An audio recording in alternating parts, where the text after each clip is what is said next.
Cette entreprise belge fait partie des rares fabricants de panneaux solaires en Europe. Et donc là, il est ressorti de ce côté-là. Dans ce hangar, on peut fabriquer jusqu'à 200 000 panneaux photovoltaïques par an, une goutte d'eau par rapport à la production de la Chine et avec des prix qui n'ont malheureusement rien à voir.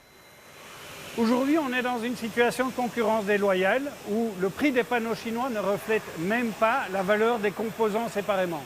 Avec des produits 40% plus chers, impossible pour cet industriel de rivaliser face à la marchandise subventionnée par Pékin. Alors il compte sur la Commission européenne. L'UE va bientôt favoriser certains produits made in Europe dans les marchés publics ou pour obtenir des subventions. Pour cette entreprise, c'est une question de survie. On a besoin d'avoir de la préférence européenne, sinon on condamne les entreprises européennes à se satisfaire des miettes. Ça va nous permettre d'avoir plus de commandes qui viennent notamment des installateurs qui répondent au marché public. Du coup, ça fait plus d'emplois et plus de revenus pour la communauté.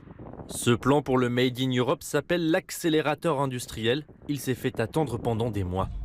Car à Bruxelles, tout le monde n'est pas très emballé pour assumer une forme de protectionnisme, notamment côté allemand. Sa bataille très dure. Il y a des gens qui ont du mal à se projeter dans un nouveau monde. Affirme un participant aux négociations. Parmi les points de crispation, à qui doit profiter la préférence européenne? Aux 27 seulement? À quelques pays proches aussi? Ou à tous les pays qui ont un accord de libre-échange avec l'UE?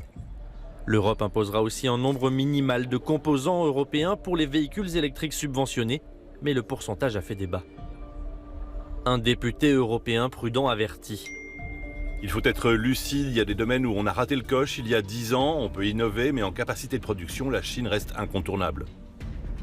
Une position qui fait bondir les observateurs français. Les autres pays font du protectionnisme, pourquoi pas nous? On se rend compte qu'on est les dindons de la farce. La présidente de la Commission européenne va aussi devoir arbitrer sur les secteurs à privilégier. Selon cet expert, le Made in Europe est un outil à manier avec précaution.